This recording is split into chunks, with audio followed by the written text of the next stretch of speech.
What's going on, pickers and grinners? Today we're looking at some techniques that can make you a much more interesting guitar player. Because you know what it's like getting stuck in the pentatonic rut. It's not fun. You're trying to find inspiration and you're playing over these backing tracks and saying, all I find myself doing is doing some bends here. And it's not fun because you don't know what else to play. Here's some techniques that I learned that will not only spice up your playing, but the crowd is going to drool over these. They're gonna be sitting there like going, oh man, give me some more of that. Give me some more of that.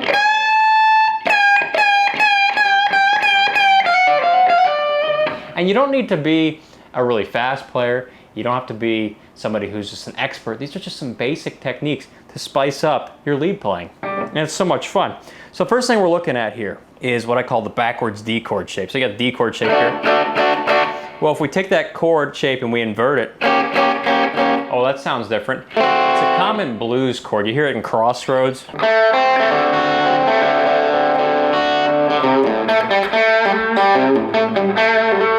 But we can use this chord in lead playing. The first time I heard it was in Lynyrd Skynyrd. It was a Steve Gaines solo. He starts off playing his Sweet Home Alabama solo like this.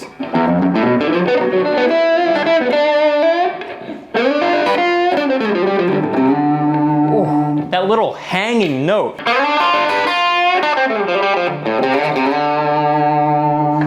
And this is something that gets the crowd right away because it's got these hangers. I call them hangers, cliffhangers.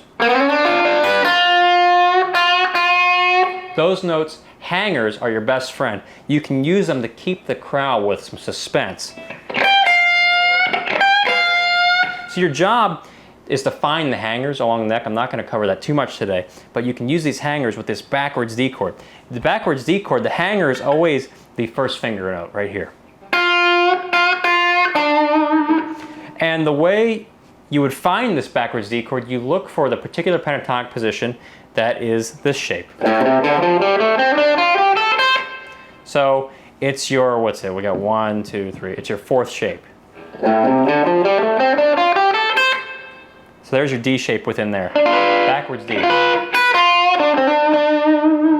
Now you can make up some great licks around this. First way you would try and play, just play it one time. Get the sound and give it a little vibrato. Ooh. It should sound great. Don't get too much distortion. Give yourself a little bit of crunch like I've got right here. Now just after you play it, give that first note a bend. Oh. And then play the second note in that D chord, or I guess the first note.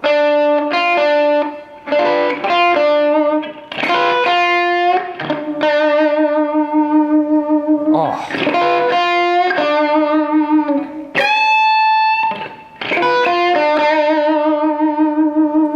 It's a great sound. So the way I would throw it in, maybe play some pentatonic, and this would be in D pentatonic right here.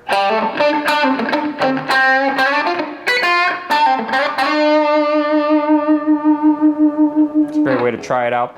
Or find what else you can bend around it.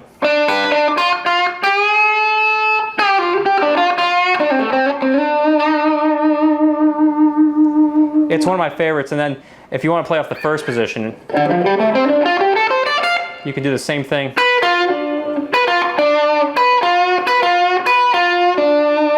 There's some hangers right there. Which brings me into my second piece that's really cool. I call these, I'm sure there's a particular name for it. I just call them like major, little major hints.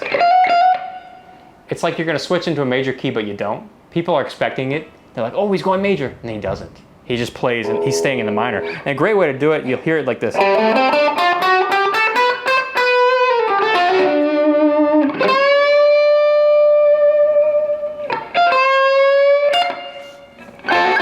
These notes right here are some of the most valuable notes you can play in any pentatonic scale because you can go sliding between three positions like this.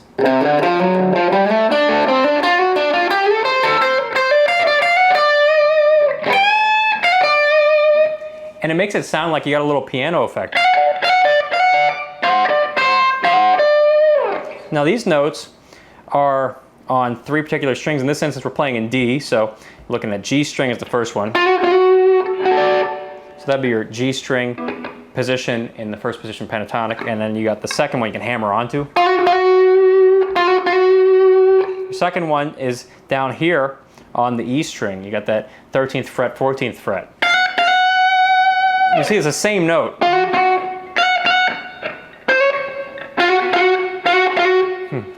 And then right here we got it on the A string, and that's your 8th fret, hammering onto the 9th. This is cool because you can make yourself sound faster by just hammering on these notes. Hammer-ons, use them, and pull-offs, use them. You can sound faster without having to use this picking hand.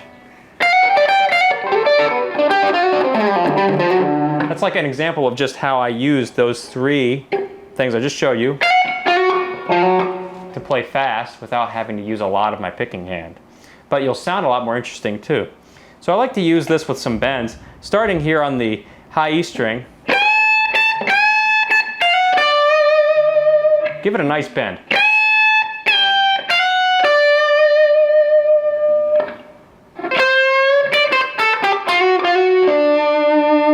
It feels so down and homey, right? Now, oh, I just threw in a little bit of that backwards D.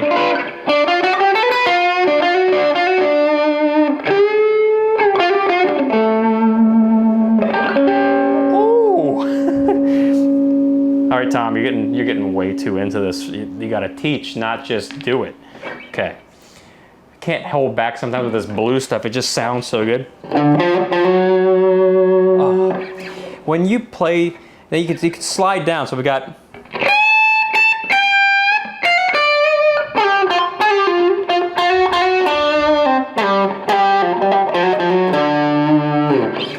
Just being able to slide around and play those. Now, bringing you into the slide, here's how it will work.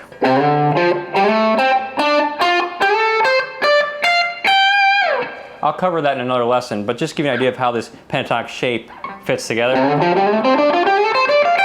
There's a little bridge right here in the middle with the first position.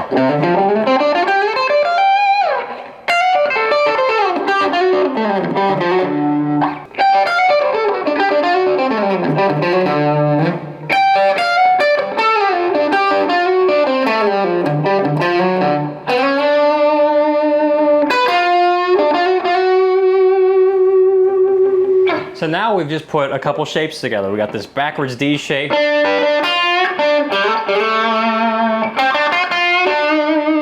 then we got these cool little major trills.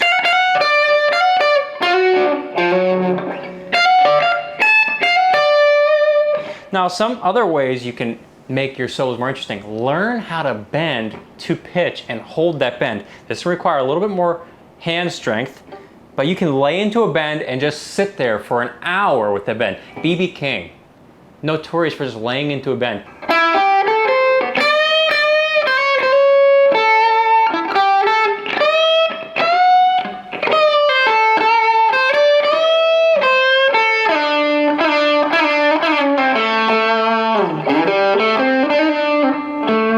So you don't have to play super fast to get the feels going in your soul and in the crowd soul. All you got to do is make sure you're playing these bends with some real silky smooth sauce. That means laying into bends and holding the pitch.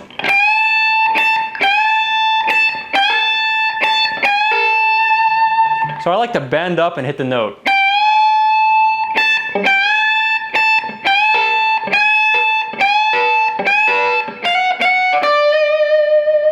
Ooh, that's like down home good cooking right there. Laying into a bend and then trying out one of these techniques.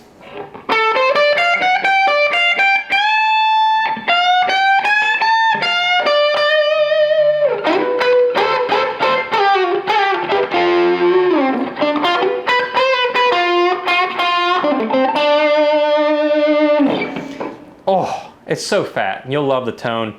You love the way the audience responds to that too. If you got an audience, even if you don't, you'll just love the way it sounds. A solo that comes to mind that uses this technique is from Leonard Skinner's Needle and the Spoon. Alan Collins is laying in.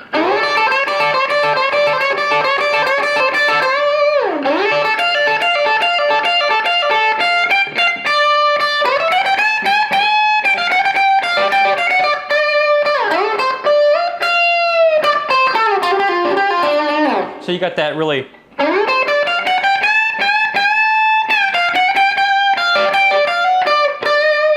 Oh.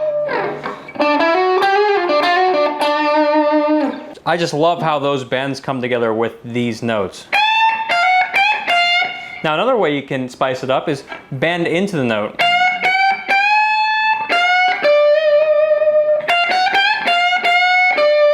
Any of those three notes will work well.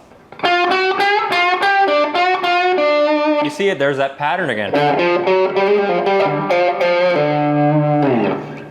And it works well with the D shape, backwards D.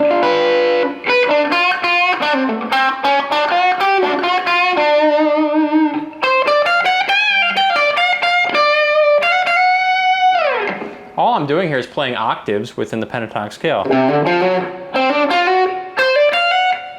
So you don't have a whole lot of memorizing to do either. All you need to do is think about these octaves.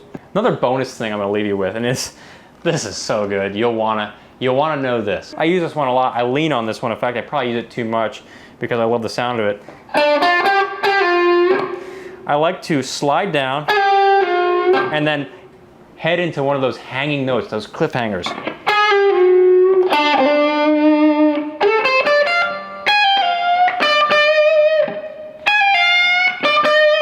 Some serious blues right here.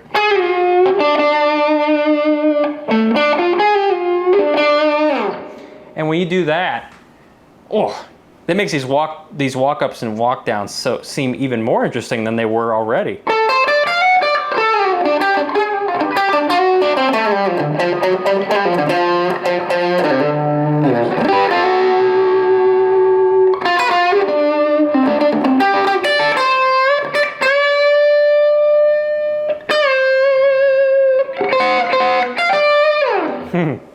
Before we get too carried away.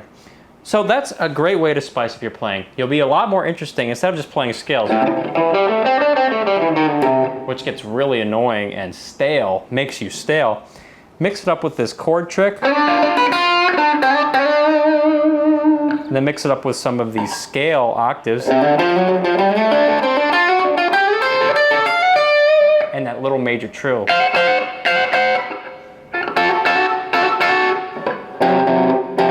And then the bonus, you got that little shrill. Don't know what to call it.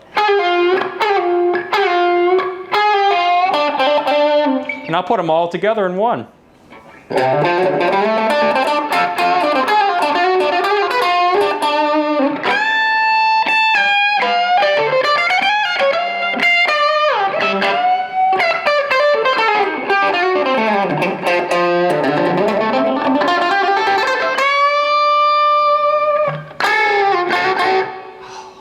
It is so much fun. Y'all have an awesome week. Thanks for tuning in. Let me know in the comments if this helped you play much more interesting, and I'll see you in a future episode.